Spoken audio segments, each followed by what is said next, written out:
And like so many parents, we think constantly about how to embrace. In looking forward to this very special occasion, I reflected on the importance of this achievement, while safeguarding against its dangers.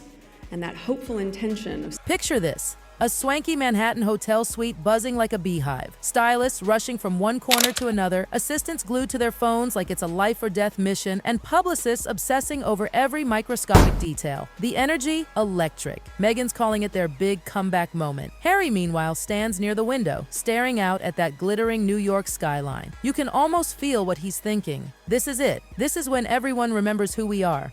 The NYC Humanitarian Awards wanted them there. Cameras were ready. Headlines? Practically writing themselves. Everything screamed redemption arc. Everything, and I mean everything what was locked in. The glam squad, the perfect outfit, the route, the security detail, and oh yes.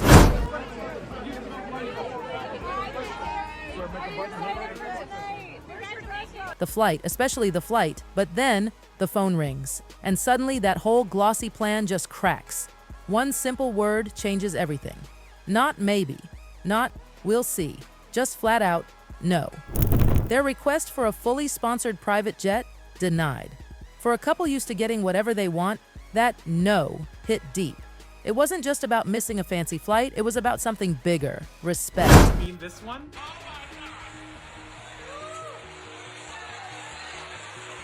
It was a reminder that maybe, just maybe, the world doesn't see them the same way anymore. And honestly, that's where this whole story gets really interesting. So let's rewind a little, shall we? Because that jet rejection didn't just sting out of nowhere. Oh no, it had a build-up. A few weeks before New York City, Meghan had jetted off to Paris for Fashion Week. That was supposed to be her glittering re-entry into the global spotlight. The grand I'm back moment.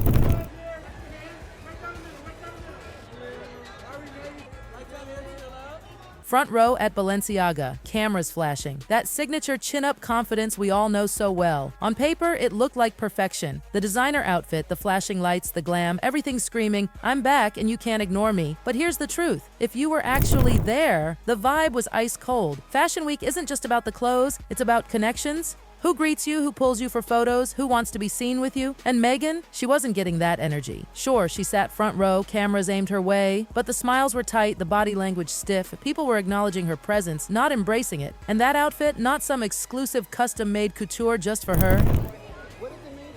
What does it mean to be here tonight, Meghan?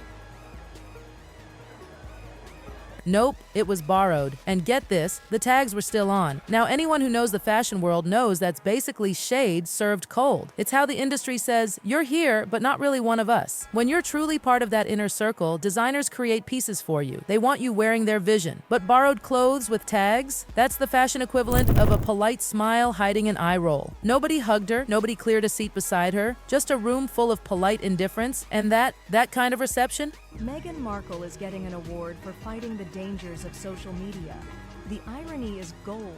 It's brutal. It's the kind of cold politeness that makes you feel lonely in a room full of flashing lights. You can practically hear the whispers, see those side glances that say everything without saying a word. And then came the tunnel incident. Word spread fast that Meghan had driven through that specific tunnel in Paris, the one where Diana's life ended. Her team claimed she didn't know. But come on, Paris isn't exactly a one-road town. People who know Meghan didn't buy it for a second. They started whispering, this feels a little too deliberate, like she was trying to channel Diana's energy, maybe reignite some of that tragic romantic mystique that still surrounds her memory. Harry and Meghan Markle just bagged the title of Humanitarians of the Year, but behind the glam, they're reportedly plotting a... Whether it was intentional or not, perception became reality. Suddenly, people weren't seeing Meghan as her own woman. They saw her as someone replaying another woman's story. And that comparison, that's one you can never win. By the time she left Paris, the cameras were still flashing, sure, but the warmth was gone. The excitement evaporated. And in that world,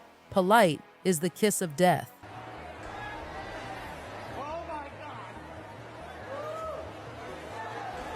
Because if the buzz isn't real, you're already yesterday's news. So that Paris trip, it should have been a win. But instead, it just exposed the cracks. The door she thought was wide open, turns out it was barely cracked at all. So when the NYC Humanitarian Awards came along, Meghan saw her chance. This wasn't just another red carpet, It was redemption, a do-over, a shot to make people forget Paris ever happened. This was it, the comeback, new city, new audience, new chance to rewrite the story, and every single detail had to be perfect. The glam team, the route through Manhattan, the timing down to the second, and of course, that private jet, because showing up wasn't enough. Arriving mattered. She wanted that head-turn moment, that oh wow, maybe we underestimated her moment. The NYC Awards were her reset button. Paris was the stumble. New York was supposed to be the roar back.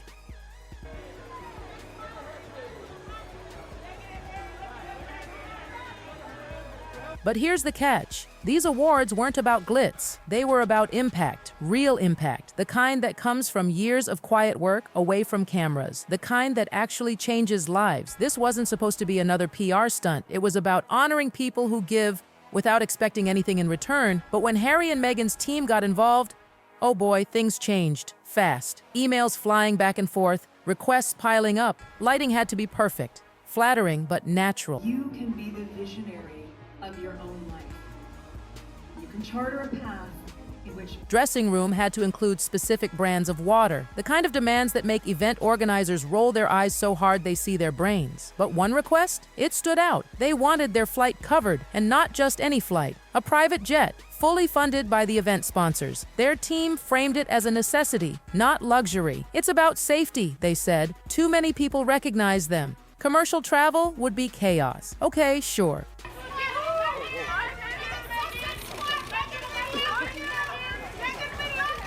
Maybe that sounds reasonable on paper. Celebrities do get mobbed, but here's the irony. They were showing up to accept a humanitarian award for helping others, for being humble, for serving. And the first thing they asked for was a luxury jet funded by others? The optics. Oh, they were not good. The organizers caught it instantly. The whole message, we give, we serve, we care, didn't exactly pair well with please fund our private jet. You can't preach humility while demanding luxury. You can't say we're here to help others and then hand over a bill for your own comfort. One insider put it perfectly. If you're honoring people who serve others, maybe don't start by serving yourself. And that's when the quiet storm began to brew. Other honorees were arriving, people who had probably never set foot on a private jet in their lives. They were flying commercial, grabbing an Uber from the airport, staying in budget hotels, and showing up ready to celebrate the cause, not the camera flashes. So when Meghan's team's private jet request hit the organizer's desk, the response was swift and firm. No, not rude, not dramatic, just clear, professional, polite, final.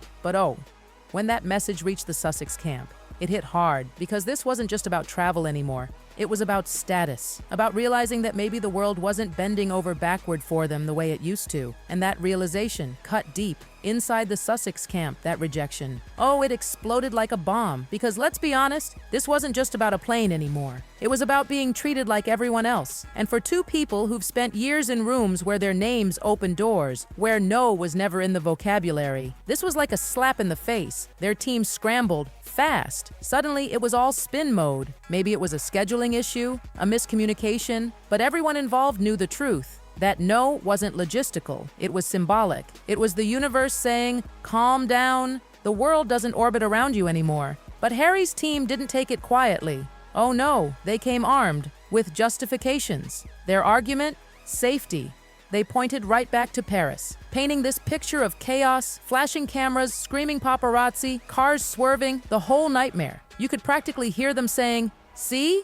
That's why we can't travel like normal people. It's not luxury. It's survival. Sounds dramatic, right? But the problem? People who were actually there, they told a different story. They said the chaos wasn't some ambush. It wasn't photographers magically popping up out of nowhere. The truth? The route Meghan took that day wasn't exactly secret. Word had gotten out beforehand. Exactly when she'd leave, which streets she'd take, even where the cars would stop. Photographers were ready, positioned, cameras locked and loaded. And let's be real, when timing lines up that perfectly, when every flash goes off right on cue, it starts looking less like harassment and more like coordination. Her team swore she had no idea about the tunnel's history, that it was just some tragic coincidence. But come on, you're in Paris. You've got a full logistics crew planning your every move, down to what lip gloss you'll wear on camera. And somehow, nobody noticed they were driving driving through the exact tunnel where Diana died? Yeah, insiders didn't buy that. Not for a second. Whispers started swirling. She wanted that emotional weight, that echo of Diana, the heartbreak, the tragedy, the connection. Whether that's true or not, one thing's certain, the damage was done. People saw it as calculated. You see, Harry's been fighting battles on all fronts, media, public opinion, even within his own image. And while he sees it all as unfair punishment for wanting freedom, outsiders are starting to whisper something else. Maybe Harry never really learned how to live without privilege.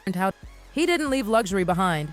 He just swapped the palace perks for brand deals and streaming contracts. The packaging changed, but the expectations? Still the same. Doors should open. People should accommodate. He's still Prince Harry, right? But here's the brutal truth. Titles don't guarantee respect. You earn it. And when people stop feeling you've earned it, the red carpet gets rolled back fast. The NYC rejection wasn't a personal attack, it was a reality check. A wake-up call that fame without purpose is just noise. That privilege fades fast when it's disconnected from real impact. And that, more than anything, is what's starting to happen. The night of the event finally came. No private jet slicing through the sky, no flashy motorcade shutting down Manhattan, just a regular black SUV stuck in traffic like everyone else. Quiet, almost too quiet for a couple used to turning every moment into a spectacle. Inside that car, you can almost feel the silence. This was supposed to be their redemption night, the comeback that put them back on top. But instead, it felt like defeat. The cameras still clicked when they stepped out. The lights still flashed, but the vibe? Different. Less excitement, more obligation. Photographers weren't scrambling for the best angles. They were just doing their jobs. Snap, snap, move on. The buzz was gone. The magic? Fading. And when you've built your identity around being special, routine attention feels like a spotlight turning off. Their names still carry weight, but not the kind that commands awe. Now it's curiosity mixed with exhaustion. People still click on the headlines, but only to roll their eyes, not to cheer. That's the shift. From fascination to fatigue. Years ago, Harry and Meghan were the story. Now, they're just part of it, not the headline. Just another line in the rundown. That drop from main character energy to supporting cast happens fast, and it's brutal. Inside that venue, they smiled, shook hands, gave speeches. Everything looked perfect from the outside. But inside, they had to know that the power they once had, the automatic respect, the attention, the privilege, it's slipping. And that's something even the best PR can't spin away. By the end of the night, it hit everyone watching. The world keeps turning, with or without the Sussex sparkle. No private jet, no VIP entry, just two people trying to hold on to relevance in a world that's quietly moved on. The jet didn't take off, but symbolically, neither did they. They stayed grounded, literally and figuratively, stuck between who they used to be and who they're trying so hard to become, with the world watching just a little less closely every time.